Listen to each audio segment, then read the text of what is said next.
Imagine scooping warm brain onto bread while a pair of lifeless eyes stared back at you. For Victorians, that wasn't horror, it was dinner. Today we're uncovering 25 shocking Victorian meals that fed an empire. If you've ever heard strange food stories from your grandparents, hit like and subscribe. History is on the menu.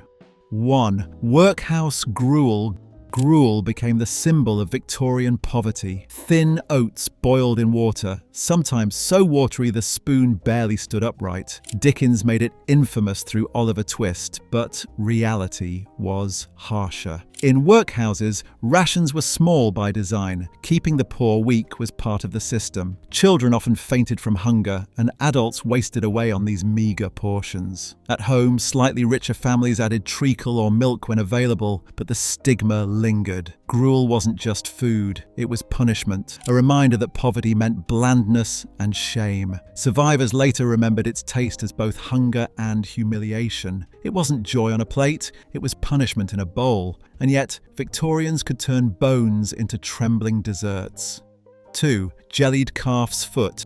Before jelly packets, Victorians made desserts from calf's feet. The bones were boiled for hours, producing gelatin that set into quivering moulds. Housewives flavoured it with citrus peel or sherry, while doctors prescribed it to invalids for strength. Children laughed at its wobble, but many gagged at its faintly meaty taste. Sweet or savoury, it embodied Victorian ingenuity, turning scraps into something elegant. But as soon as factory gelatin arrived, this slow, grisly process disappeared. The sight of jelly glistening under candlelight was one of the era's most surreal images. Dessert and medicine, beauty and revulsion all at once. But if jelly could wobble with strange elegance, bread itself could be transformed into something shocking. 3. Dripping sandwiches. Instead of butter, poor families spread roast fat onto bread. Salty and greasy, dripping sandwiches powered miners, factory hands and school children through long days. Mothers saved every ounce from Sunday roasts, storing it in jars to stretch through the week. Though mocked later as poverty food, many looked back on the taste with a mix of disgust and nostalgia. Today, some gastropubs have revived them as rustic snacks, but for Victorians, they weren't trendy. They were survival wrapped between two slices of bread, fuel disguised as food. The salty bite and greasy sheen carried both sustenance and shame. And while dripping sandwiches carried shame, the next dish carried pride. 4. Boiled sheep's head. A sheep's head, boiled whole with eyes intact, was placed proudly on Victorian tables. Families would char the wool, scrub the skull, and boil it with onions until the meat fell away. The cheeks were tender, the tongue sliced thin, and the brains scooped onto bread with vinegar. Diners often recalled the unnerving sensation of eyes staring back as they ate. For the poor, it was necessity. For the Scots, it was even a festive dish. Recipes appeared in household cookbooks, normalising a sight we'd call grotesque today. Nothing was wasted in Victorian kitchens. Every part had purpose and value. But where this meal shocked with its excess, the next shocked with its value. 5. Eel pie. London's Thames once swarmed with eels, cheap and abundant. Pie shops turned them into steaming dishes of eel chunks in peppery gravy beneath golden crusts. Families gathered in noisy shops, clerks rubbed shoulders with dock workers, and everyone knew eel pie as the taste of the East End. But pollution and overfishing decimated eel stocks, and the tradition nearly vanished. A handful of shops still fight to keep it alive today, serving pies that were once everyday meals for Victorians. For the poor, it was nourishment. For Londoners, it was identity on a plate. But where eel pie celebrated a river's abundance, the next dish celebrated imitation and fooled even the wealthy. 6. Mock turtle soup. When real turtle soup was too expensive, Victorians turned to calf's heads. Brains, skin and fat simmered with herbs and sherry mimicked turtle flesh with surprising accuracy. It became both aspirational and thrifty. Even Queen Victoria enjoyed it regularly. Taverns served it to workers craving a taste of luxury they could actually afford. But when real turtle soup fell out of favour, the imitation disappeared too. It was a strange culinary illusion, elegant to some, unsettling to others. To eat it was to eat thrift dressed in the costume of wealth, a reminder that necessity often mothered the most creative inventions, and when luxury fell away, sweetness returned, poured thick and sticky over stale bread. 7. Bread and treacle. Treacle, black, sticky and cheap, poured over bread became childhood delight and adult sustenance. Children smeared it thick, letting it drip down their fingers, while adults wolfed it before long factory shifts. For poor families, it was dessert, fuel and comfort rolled into one sweetly satisfying bite. Songs and rhymes kept treacle alive in memory long after better times arrived. To many Victorians, treacle on bread wasn't just food. It was the bittersweet taste of survival, the one sweet they could always count on, no matter how poor they were. But where treacle clung to bread, other dishes clung to the stomach, literally. 8. Tripe and onions. Cow's stomach lining, tripe, was cleaned, boiled and simmered with onions until tender. To some, it was Sunday comfort. To others, revolting rubber that defied chewing. Markets sold it by the pound, and cookbooks praised its thrift and protein content. Its distinctive smell filled kitchens, dividing opinion even within families. By the mid-20th century, tripe lost its place at the table, remembered more as a joke than a meal. Yet in Victorian times it was a food of pride for some, disgust for others, and necessity for many working families. And if stomachs ended up on Victorian tables, so too did feet, boiled until they turned into sticky stew. 9. Cow heel. Stew cow feet, simmered for hours until the broth grew sticky and rich with natural gelatin. Housewives swore by its healing powers, claiming it strengthened joints and bones better than any medicine. Vegetables stretched the stew into a family dinner, though children often wrinkled their noses at its unusual texture. Gelatinous and hearty, it was care disguised as thrift, love ladled from a pot. Modern tastes abandoned it, but for Victorians, a steaming pot of cow heel stew meant nourishment, healing, and home all in one bowl. But if cow's heel was medicinal, suet puddings were monumental. 10. Suet puddings.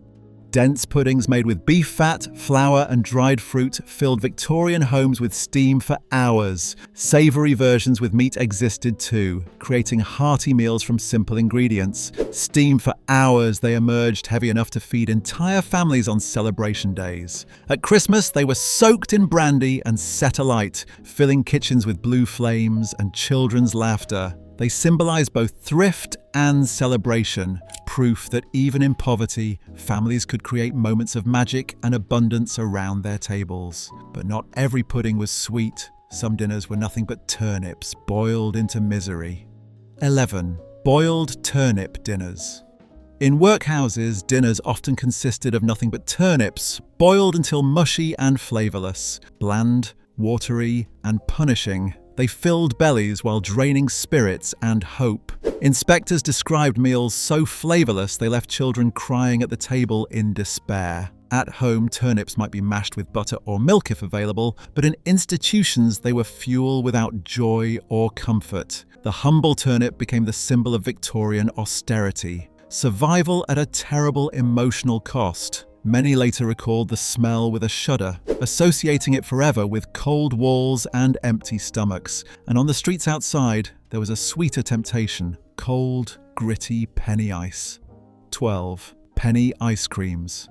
For a penny, children bought crude ice cream scoops from street vendors pushing wooden carts. Served in reusable glass cups, often unwashed between customers, it was gritty, icy, and flavoured with cheap syrups. Doctors warned against it as unsanitary, but children didn't care about health warnings. It was a rare joy in hot, crowded cities, a moment of sweetness in lives filled with hardship and labour. Penny ice was unhygienic, fleeting, and magical all at once. That one penny bought not just ice but happiness, however brief and dangerous. But if ice brought fleeting joy, potatoes brought lasting endurance. And if this journey through Victorian food shocks you so far, subscribe now. We've still got stranger meals ahead.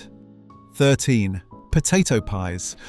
Potatoes, onions and drippings were layered into pies and baked until golden brown on top. Meat rarely appeared in these humble creations, but these pies stretched ingredients to feed large families after long days. In industrial towns, they became staples, filling bellies after exhausting factory shifts. For poor Victorians, potato pie was as comforting as it was necessary, a reminder that hunger could be managed if never fully erased. The smell of browning potatoes meant stability, however temporary. It was poverty food, but it was also pride on a plate, dignity served with a fork. And when potatoes ran thin, Victorians gnawed on the feet of pigs. 14. Pig's trotters. Pig's feet were simmered until gelatinous, eaten whole, or added to strengthen soups and stews. The texture was slippery and fatty, requiring teeth to gnaw right down to the bone marrow. Some savoured the rich broth, others ate trotters reluctantly out of necessity, but they embodied the Victorian ethos: waste nothing, use everything. Children gnawed bones until only gristle remained, sticky-fingered proof of hunger met with ingenuity. Trotters weren't delicacy, they were endurance made edible, survival you could hold in your hands. But beyond trotters, families prized marrow, soft, buttery, and scraped straight from roasted bones. 15. Marrow bones. Butchers sold cattle bones cheaply and families roasted them carefully for the marrow inside. The rich buttery centre was spooned out and spread on bread, praised by doctors for its nutrition. Children fought for the last spoonful, while adults savoured every drop. Once the marrow was gone, the bones went to the dogs for a final gnawing. It was a dish that blurred the line between luxury and poverty. Indulgence for some, survival for others. Eating marrow was an intimate act. Spoon, bread, bite, repeat. For many, it was the richest thing they tasted all week. And if marrow was luxury on the cheap, sheep's pluck was survival on a plate. 16. Sheep's pluck. The heart, liver, and lungs of sheep, boiled together or minced with oats, formed a dish known as pluck. In Scotland, it evolved into haggis, celebrated even today at Burns Night. Elsewhere, it was humbler, boiled organs eaten with bread and maybe onions. The taste was strong and metallic, the texture coarse, but it was filling and cheap. For working families, pluck represented thrift at its peak, Victorian practicality incarnate. Nothing was wasted, not even the lungs that we'd never consider food today. It was the meal that filled the gap between hunger and endurance. But not all sustenance was savoury. Some came in the form of dark blood, fried into sausages. 17. Blood pudding. Also known as black pudding, this sausage mixed pig's blood with oats and fat, fried until crisp. Packed with iron and calories, it was a breakfast staple across Britain. Markets sold it fresh, and cookbooks praised its economy. For many, it was a beloved tradition. For others, an unsettling reminder of poverty. Its survival into the modern age shows just how essential it was to Victorian diets. It wasn't just food, it was blood turned into fuel, dignity salvaged through sausage, and when blood wasn't enough, even cattle tails became soup. 18. Oxtail soup. Cattle tails simmered for hours produced a broth both gelatinous and rich. Vegetables bulked it out, feeding entire households. Oxtail soup was one of the few Victorian dishes enjoyed across classes, eaten in cottages and later sold in tins. It became one of the rare meals that bridged the gap between poor and middle class. Rich or poor, this stew warmed bodies and quieted hunger. The tail, often discarded elsewhere, became prized in Britain's kitchens, but not all meals were soups. Some were smoky breakfasts that perfumed entire streets. 19. Kippers and herring. Salted, smoked, or pickled herring filled breakfast tables with their distinctive pungent aroma. Cheap, oily, and protein-rich, it was the backbone of working-class mornings across Britain. In coastal towns, families ate kippers daily, while in cities the smell wafted through streets at dawn. Herring was a fish of the people, accessible, sustaining, and constant as the tides. Its decline came only with the rise of other proteins in the 20th century. But for the Victorians, kippers meant strength at dawn, fuel for the day ahead. And if fish fueled mornings, peas fueled the rest of the day. 20. Peas pudding. Split peas boiled until thick and yellow became peas pudding. Served with ham, bread, or potatoes, it was beloved in the north. Filling and nutritious, it carried families through long winters. Its simplicity was its strength: peas, water, and time. To Victorians, peas pudding wasn't glamorous, but it was survival food that warmed both body and soul. Songs and sayings immortalized it, proof that even the simplest dish could carve a place in memory. But sometimes comfort was baked into cakes, not with butter, but with lard.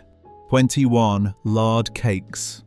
When butter was too costly, lard took its place in holiday baking. Dough folded with lard, sugar, and dried fruit became heavy, greasy cakes sold in markets. Children loved them as rare treats, licking their sticky fingers clean afterward. They weren't refined or elegant, but sweet enough to brighten bleak days. Lard cakes were the desserts of poverty, yet they live on in nostalgic memory. For families with little else to celebrate, lard cakes turned kitchen scraps into moments of joy and sweetness. And if lard cakes were humble, kedgeree was imperial.